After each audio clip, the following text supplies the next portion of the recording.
Fala galera, mais um vídeo aqui pro canal. Infelizmente hoje o Vasco perde a invencibilidade de 4 vitórias seguidas. E aí perdemos uma posição pro próprio São Paulo. Agora estamos em nono com 42. Complica um pouco pro G7. Acho que se não vencer o Botafogo quarta-feira, para G7 fica complicado. E aí G8 vai depender da Copa do Brasil. Caso o Vasco não vença, né, que aí já conquista, além do título, o dinheiro, a vaga direta para a fase de grupos, né, não precisa para pré. Vai depender do Cruzeiro, né, caso o Cruzeiro vença a competição, para aí sim gerar um G8, que no momento é mais plausível, né? Mas aí não é garantia, né? O G7 já é realidade, né? Com a final entre Palmeiras e Flamengo. Então a gente tem que trabalhar com isso. Lembrando, caso o Vasco não vença a Copa do Brasil, cara, o jogo de hoje me incomoda um pouco, né? E preocupa, porque mas não é terra arrasada. Claro que não é terra arrasada, mas me preocupa quando o Vasco ele entra muito favorito numa partida em casa. Ele lembrou muito o jogo contra o Corinthians, né? O Corinthians também com muitos desfalques, né? E aí o Vasco joga muito mal.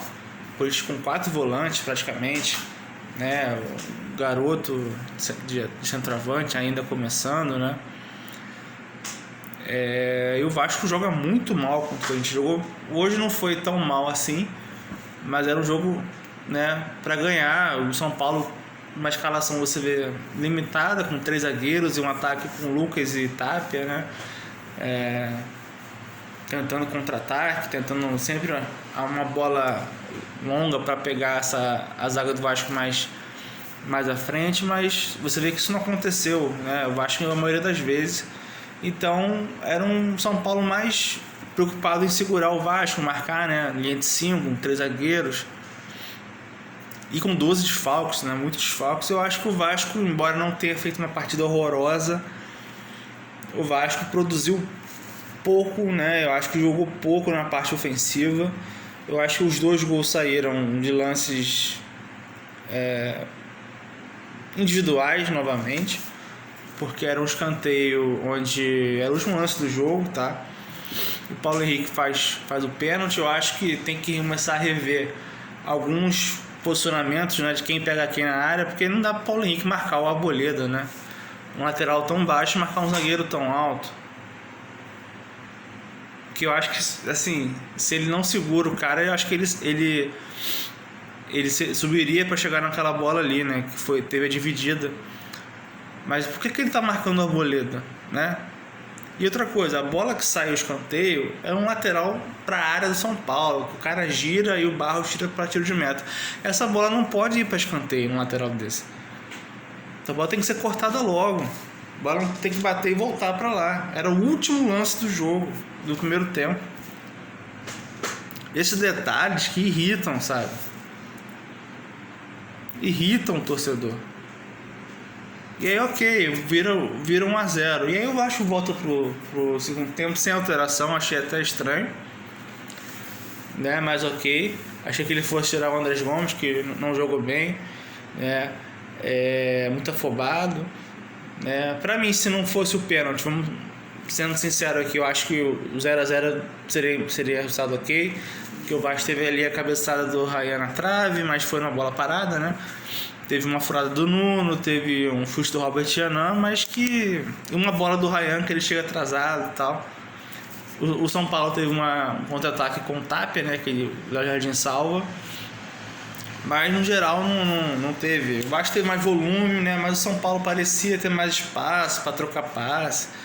E o Vasco tinha dificuldade de sair jogando, tá? Achei o Vasco hoje meio moroso, assim, lento, sabe? Parecia que em qualquer momento poderia fazer alguma coisa, sabe? Um salto alto que me incomodou, né? Mas enfim, e aí ele volta pro segundo tempo com o mesmo time, e o Vasco, mesmo assim, o Vasco começa a pressionar. O Vasco Antes das mudanças, com 15 minutos ali, os 20, o Vasco pressiona, o Vasco tem chance, mesmo sem as mudanças, as substituições, o Vasco volta com outra postura, o São Paulo não consegue nem mais aquela bola longa que estava tendo, né? Se defendendo muito, o Vasco atacando bastante. E assim, eu acho que ele abriu, assim, eu vou falar o que muita gente já deve ter falado, que ele abriu muito o time muito cedo.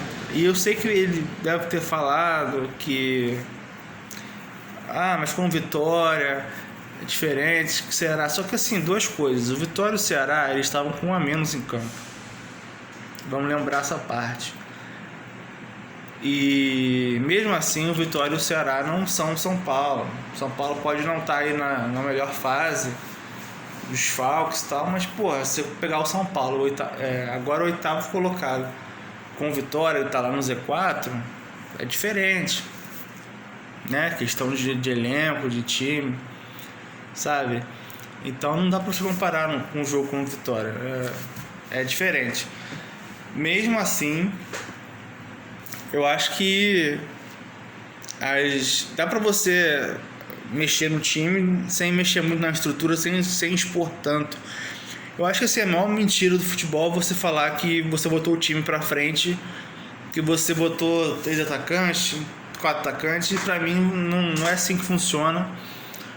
Porque justamente o Vasco, chegou um momento que o Vasco estava com o Coutinho e o Matheus França de volante. Aí você tinha o Ryan, o Andrés Gomes, o David, o Verratti e depois o GB, sabe? E aí, cara, virou uma bagunça, porque assim, vamos empilhar atacantes, mas aí você bota 4 caras na área, numa linha de 5 do São Paulo, com 3 zagueiros altos, sabe? Não rendeu nada, né? E outra coisa, chegou um momento que ele tira o Piton, que é o único cara que cruza bem ali do Vasco, pra deixar o Gomes como um ala ali. Só que o Gomes não vai ali de fundo, pô, tava jogando do outro lado. Então como é que ele ia cruzar a bola ali? Não adiantou nada. Então assim, se você vai botar atacante, um desses atacantes vai ter que recuar. E não tinha isso. Você tinha os 4, né, defensivos. Você tinha ali o Matheus França, que entrou mal, muito mal, pessimamente, disperso, entendeu? E eu me preocupo porque ele é automaticamente a reserva do Coutinho. Então assim, em partidas que o Coutinho cansar no segundo tempo, ele vai ter que entrar e parece não entrar no meio da rotação dos outros, né? Mas eu acho que foi o que eu falei, não precisava ter trocado tantas posições, ou botado tantos atacantes mesmo, porque eu acho que o problema não era produzir pouco ofensivamente. Eu acho que desorganizou o time muito cedo e o Vasco ficou bagunçado, sabe? Porque assim, uma hora era o Coutinho que pegava ali, aí o Matheus França também, que entrou muito mal, aí vinha o Andrés Gomes pegar aqui a bola do lado esquerdo para tentar alguma coisa junto com o Piton, mas aí o Piton voltava para ele, aí voltava no Matheus França, o Coutinho já cansado. E aí o Ryan também estava muito apagado no jogo hoje, junto com o PH, tentou por aquele lado, e nada, e o Verratti e o GB batendo cabeça na frente. Então assim, o São Paulo, vai ver como assim, o São Paulo com as suas limitações e desfalques, né? O São Paulo teve problemas para encaixar contra-ataques. E olha que o Vasco tava um buraco no meio, né? Então o Vasco, assim, para recuperar a bola, dependia de um erro do São Paulo, porque o Vasco não ia conseguir tomar a bola com 4 caras na frente, 3 caras que não iam voltar, 3, 4 caras que não iam voltar, entendeu? O máximo que voltava ali é o Andrés Gomes, que é muito voluntarioso, tem suas limitações também, mas o GB não voltou, o Verratti não voltou, né? O David, que entrou mal pra cacete também. Então o time virou bagunça. E aí sai o segundo gol numa bizarrice do Léo Jardim, que ele sai deslizando, não calcula a deslizada, joga a bola para escanteio, sai o escanteio e sai o gol. Então assim, vamos parar para pensar. Pô, os gols que saíram foram 2 lances individuais, né? Poderiam ter sido evitados. Porque eu repito, o São Paulo não produziu para fazer 2-0, entende? Não teve volume para isso. Só que o Vasco foi muito mal ofensivamente. Você entende? Então, o Vasco, assim, todo respeito ao São Paulo. São Paulo é um time limitado hoje. E falando não por elenco, mas por tantas contusões, com tantas lesões e desfalques que tem. O Luciano hoje não jogou. Então eles botaram, volante pra cacete. Não tinha um armador no time de São Paulo. Botou 3 zagueiros, sabe? Então assim, o Vasco foi muito incompetente. E parece que assim, quando o Vasco tá perdendo o jogo, ou até empatando em casa, parece que o Diniz ele vai pro 880. Precisamos de um gol, né? Vamos abrir o time, vamos, sabe? E mesmo perdendo o jogo, acho que o Vasco não estava desorganizado. Então, não sair por tudo ou nada tão cedo, sabe? Com 15 minutos de jogo.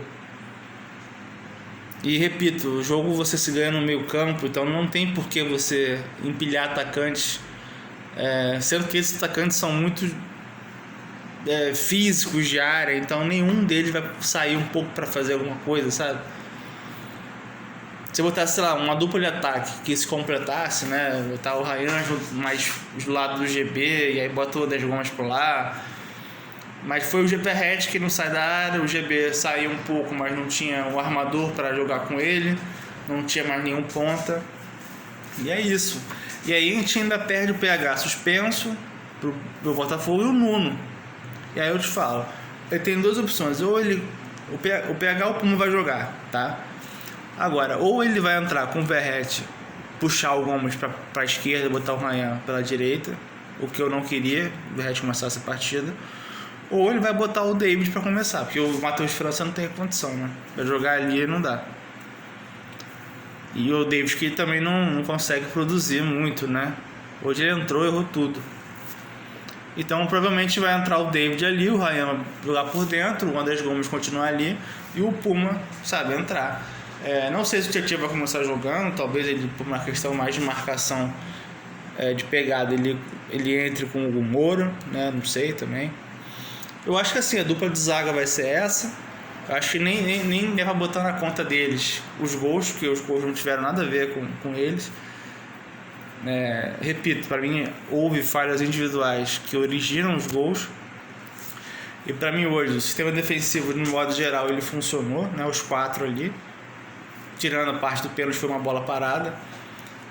Mas a parte ofensiva deixou a desejar. Eu acho que faltou participação, faltou competência, sabe? Do lance do Ryan, nem culpo ele, não deu azar, mas acho que ele faltou aparecer mais, pegar essa bola mais ali pela meia-lua, sabe? Para tentar ou fazer um pivô ou tentar arrancar para ficar de frente. Então não me agradou muito. Então é isso, cara. O cenário é esse. Se o Vasco não vencer o Botafogo, eu acho que para o G7 fica muito distante. Até porque o Botafogo, como for direto, o Botafogo vai a 51 e o Vasco fica com 9 pontos atrás. Então, assim, se o Vasco vence, o Vasco vai a 45, encosta no Botafogo. Talvez, dependendo do resultado entre São Paulo e Flamengo, né? O Vasco já passa São Paulo, e aí depende do jogo também entre Mirassol e Fluminense no Maracanã, para ver se o Vasco pode encostar no Fluminense também. Então acho que depende muito do jogo contra o Botafogo, o que vai acontecer em diante. Eu repito, assim, é uma derrota que para mim poderia ser evitada, pelo menos um empate. O time não jogou bem, tá desfalcado agora para quarta-feira. Acho um absurdo o Vasco ter jogado 8h30 da noite no domingo e jogar quarta-feira agora às 7h30, né? Tem pouquíssimo tempo de descanso, mas ninguém reclamou, né? Então poderia ter reclamado do horário. E agora esse jogo de quarta-feira vai valer muita coisa para o restante do campeonato. Valeu, pessoal, um abraço aí e se inscreva no canal.